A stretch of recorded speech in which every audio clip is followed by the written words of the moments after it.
Assalamualaikum warahmatullahi wabarakatuh. Kali ini Ibu Widi akan melakukan pembahasan kisi-kisi ekonomi sekaligus juga mengenai review materi yang nanti fokus kepada soal AKM ya. Jadi soal AKM itu terdiri dari 10 soal yang macam-macamnya ada pilihan ganda, kemudian menjodohkan, ada draft ya yang kalian harus menarik sesuai dengan pola sistematisnya, kemudian juga ada jawaban singkat ya, dan jawaban singkatnya menjodohkan tipenya. Nah, Ibu kan sebelumnya sudah meng-share dalam bentuk kisi-kisi tabel ya, dari nomor 1 dengan nomor 10, kompetensi dasarnya. Sudah kalian tahu bahwa soalnya memenuhi kompetensi dasar yang kita ajarkan, kalian pelajari di semester sekarang. Nah, untuk ini Ibu akan jelaskan lebih detail lagi berikut dengan materinya ya. Untuk soal nomor 1, nomor 5, nomor 6, dan nomor 9 itu sebenarnya kalian tinggal perhatikan saja artikelnya. Triknya atau tipsnya adalah baca dulu soalnya, apa sih yang ditanyakan, baru baca artikelnya. Nah, setelah itu kalian baru deh jawab antara pilihan A sampai dengan pilihan option A. Ya, jadi intinya adalah jawabannya ada di dalam wacana atau kesimpulan dari wacananya. Itu untuk soal 1, 5, 6, dan nomor 9. Kemudian untuk soal nomor 2, itu kalian akan disediakan draft. Oh ya, ini kemungkinan terjadi kan diacak soalnya, tapi ini memang 10 komponen itu akan terjadi seperti itu ya. Kemudian alur komponen pendapatan nasional. Bentuknya berarti yang draft. Kalian harus menarik jawaban atau memposisikan pilihan jawaban sesuai dengan urutan yang benar. Nah, komponen pendapatan nasional itu kalian harus tahu bahwa yang pertama harus diketahui yang disebut dengan produk domestik bruto atau gross domestic product, yaitu seluruh pendapatan yang diterima oleh warga negara di dalam satu negara. Ingat, domestik berarti menunjukkan wilayah. Berarti kalau di Indonesia adalah seluruh pendapatan yang diterima oleh warga negara Indonesia ditambah warga negara asing yang ada di Indonesia. Berarti untuk TKI-nya tidak dihitung. Nah, kemudian kalian harus tahu yang disebut dengan PNB atau GNP. Produk nasional bruto atau gross national product ini seluruh pendapatan yang diterima oleh warga negara. Berarti kalau seperti itu warga negara asingnya itu tidak dihitung, maka rumusnya adalah PDB dikurangi warga negara asing ditambah dengan TKI yang ada di luar negeri. Kemudian yang berikutnya adalah net nasional produk, yaitu pendapatan bersih secara produknya. Nah, ini bagaimana menghitungnya? Menghitungnya adalah dari step sebelumnya, yaitu PNB dikurangi dengan penyusutan. Kemudian net national income, ini pendapatan bersih dari income ya. Berarti ini pun rumusnya adalah dari tahap sebelumnya, yaitu NMP dikurangi dengan pajak tidak langsung. Kemudian ada personal income atau PI, rumusnya adalah NNI ditambah transfer payment dikurangi laba ditahan, dikurangi iuran jam sostek, iuran kesehatan, kemudian IHT, kemudian iuran pajak perseroan ya. Kemudian yang terakhir adalah disposable income, pendapatan yang siap dibelanjakan, itu rumusnya adalah personal income dikurangi dengan pajak langsung.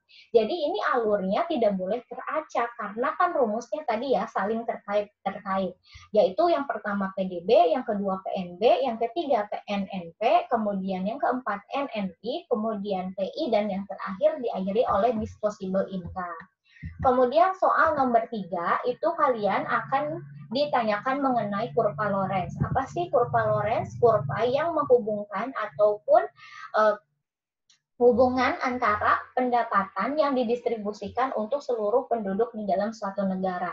Jadi kurvanya ini adalah yang menunjukkan bahwa distribusi pendapatan di satu negara itu terdistribusi secara rata ataupun justru jomplang atau adanya kesenjangan.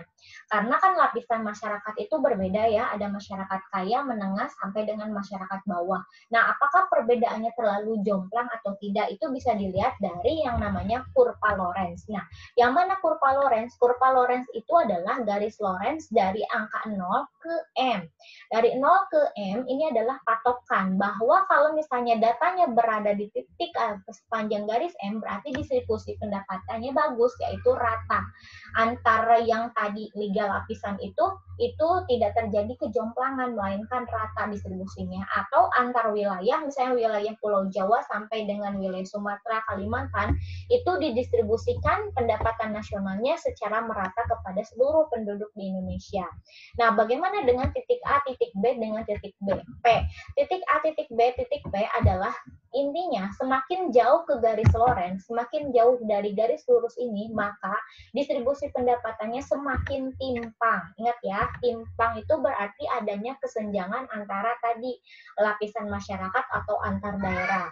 Kemudian sama, berarti titik P itu timpangnya sangat tinggi ya. Titik A timpang juga, tetapi tidak separah titik P atau titik B gitu ya. Jadi intinya semakin jauh ke garis Lorenz berarti semakin timpang distribusinya, tetapi semakin berhimpit bahkan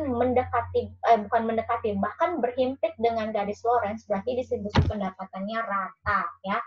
Itu soal nomor 3. Untuk soal nomor 4, kalian harus bisa menghitung pendapatan nasional dengan 2 tahap. Nanti perhatikan soalnya, hitung dulu Y-nya, pendapatan nasionalnya dengan cara metode pengeluaran, yaitu kalian hitung konsumsinya berapa, kemudian ditambah investasi, ditambah government, ditambah ekspor, dikurangi dengan impor. Setelah itu masukkanlah ke nilai NNP. Nah, NNP itu kan tadi di tahap ketiga, maka kalian harus cari tahap 1, tahap 2, tahap 3. Nah, tahap satunya itu kan PDB. PDB-nya berasal dari perhitungan sebelumnya, berasal dari perhitungan di sini. Ini otomatis sudah jadi PDB. Kemudian cari PNB-nya. PNB-nya kalian berarti si PDB di sini dikurangi dengan yang namanya unsur asing atau faktor produksi asing. Nah, setelah dikurangi dengan asing, kemudian ditambahkan dengan TKI atau faktor produksi dalam negeri, maka kalian kurangilah penyusutan, maka itulah menjadi net national product ya. Kemudian soal yang nomor 7, kalian harus tahu atau paham apa saja sih masalah ketenagakerjaan. Masalah ketenagakerjaan yang ada di Indonesia khususnya adalah tingkat pengangguran yang tinggi, kemudian jumlah angkatan kerja. Angkatan kerja adalah usia-usia produktif yang sanggup untuk bekerja, gitu ya. Di usia berapa? Di usia 15 sampai dengan 64 atau kalau sekarang idealnya 50 tahun ya. Oke, kemudian yang berikutnya tingkat pendidikan dan keterampilan masih rendah, penyebaran angkatan kerja itu tidak merata karena kan terfokusnya hanya di Pulau Jawa saja ya. Perlindungan tenaga kerja itu belum maksimal, seperti terjadinya kecelakaan di dalam pekerjaan, itu penanggungan ke BPJS ketenaga kerjaannya belum maksimal. Kemudian kurangnya penguasaan teknologi, standar upah belum memenuhi kebutuhan masyarakat. Jadi standar upah setiap daerah itu kan berbeda-beda, namun terkadang standar upah yang ditetapkan minimalnya sama pemerintah itu tidak bisa memenuhi kebutuhan sehari-hari gitu ya. Contohnya misalnya di Bandung, misal UMR-nya, upah minimum regionalnya adalah 2.500.000. Jadi paling terendah itu 2,5, tetapi 2,5 untuk 1 bulan itu masih kurang memenuhi kebutuhan. Nah, itu adalah beberapa permasalahan dalam ketenagakerjaan ya. Kemudian soal yang berikutnya adalah soal nomor 8. Kalian harus bisa menghitung inflasi dengan metode agregatif tidak tertimbang atau metode sederhana. Kalian hitung dulu, nanti pasti disediakan tabel. Tabel sebelah kirinya adalah tentang beberapa barang, kemudian ada harganya per tahun ya. Tinggal kalian hitung bagaimana inflasinya, yaitu dengan sigma PN dibagi sigma PO kali 100%. Apa sih sigma PN? P itu adalah price, N itu yang sekarang. Jadi yang ditanyakan tahun berapa? Misalnya di dalam tabel itu ada harga daftarnya tahun 2017, 2018, 19, 20. Misalnya yang ditanyakan adalah 2020, maka N ini akan menjadi yang tahun 2020 gitu. Berarti sigma PO-nya adalah jumlah harga-harga pada tahun ke 0. 0 itu biasanya sebelumnya. Berarti yang sebelumnya adalah 2019. Namun juga menyesuaikan terhadap soalnya. Misalnya yang ditanyakan inflasi tahun 2018. Berarti yang menjadi N-nya itu adalah 2018, yang menjadi nolnya sebelumnya berarti tahun 2017. Gitu. Setelah kalian tahu angkanya, sigma PN kali sigma PO kali 100, pastikan ini dalam bentuk presentasi hasil akhirnya ya. Nah, kalian masukkan kategori mana itu tuh. Nah, apakah inflasi ringan itu kurang dari 10%, apakah inflasi sedang 10-30%, inflasi berat 30% sampai dengan 100%, dan hiperinflasi lebih dari 100%. Jadi misalnya diketahui setelah dihitung ini, kalian dapatlah 70%. Oh, 70% itu termasuk inflasi berat. Itu ya, itu soal nomor 8. Kemudian untuk soal nomor 10, itu tipe soalnya adalah menjodohkan. Itu mengenai kebijakan fiskal dan kebijakan moneter. Nah, kebijakan ini keduanya diberlakukan oleh pemerintah sebagai aplikasi dari sistem ekonomi campuran yang dilakukan di Indonesia. Nah, apa sih kebijakan fiskal? Kebijakan fiskal itu adalah kebijakan yang diatur dari pemerintah kepada masyarakat melalui pajak dan juga pengeluaran pemerintah. Jadi toolsnya dua ya, pajak dan pengeluaran pemerintah di APBN. Sementara kebijakan moneter adalah kebijakan yang tidak langsung dari pemerintah ke masyarakat melalui apa? Melalui bank sentral atau BI, kemudian ke bank umum, baru kepada masyarakat. Tujuannya untuk apa? Tujuannya adalah untuk mengatur jumlah uang beredar. Karena jumlah uang beredar terlalu banyak, maka akan terjadi krisis inflasi. Namun, jumlah uang beredar terlalu sedikit, itu pun akan menjadi masalah, yaitu masalah deflasi. Inflasi itu adalah kenaikan harga secara umum dan terus-menerus. Jadi, harganya terus-terusan mahal. Naik ya, sementara deflasi kebalikan, harga-harganya terus turun. Inflasi yang dikasihani, yang jadi efek terbesarnya adalah konsumen, sementara deflasi yang efek terbesarnya itu adalah pengusaha akan bangkrut, gitu ya. Nah, apa sih kebijakan moneternya untuk mengatasi inflasi? Pemerintah yang namanya dia punya yang namanya sertifikat Bank Indonesia, maka menjuallah sertifikat Bank Indonesia, juallah sertifikat Bank Indonesia kepada bank umum. Nanti bank umum akan membeli, berarti uangnya masuk kepada bank sentral.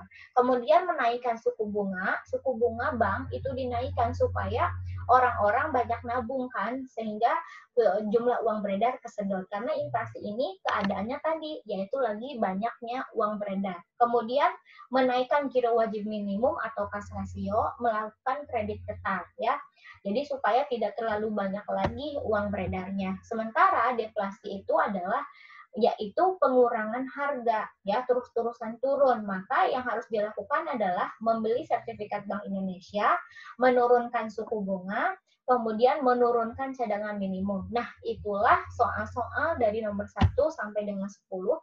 Ibu harap kalian belajar lagi, terutama belajar menghitung, cari soal-soal hitungan ya, inflasi, cari soal-soal hitungan pendapatan nasional, karena pada dasarnya kalau menghitung itu harus banyak latihan. Kemudian yang lainnya tadi review lagi, pendalaman lagi materi. Pokoknya dari yang Ibu sampaikan hari ini, insya Allah itu semua merujuk kepada kisi-kisi yang akan kalian dapatkan di besok ujiannya. Oke, terima kasih banyak semuanya. Mudah-mudahan kalian nilainya pada bagus-bagus ya. Assalamualaikum warahmatullahi wabarakatuh.